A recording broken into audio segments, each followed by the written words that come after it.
हेर गाइसहरू, मेरो छोरीले अन्डा खाँदै बेलुकाको उसलाई अरू केही मन नपरे नि अन्डा साह्रै मनपर्छ होइन। अनि अन्डा खाए के हुन्छ? हेल्दी हुन्छ होइन। दुध खाए के हुन्छ? गुड। अनि ड्राई फ्रुटहरू नि खानुपर्छ होइन। भेजिटेबलहरू नि खानुपर्छ।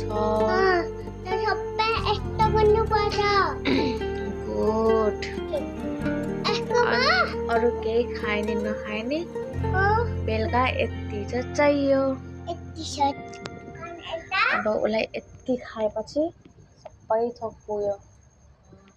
बेलुका अब उसलाई धेरै भनेको चाहिँदैन।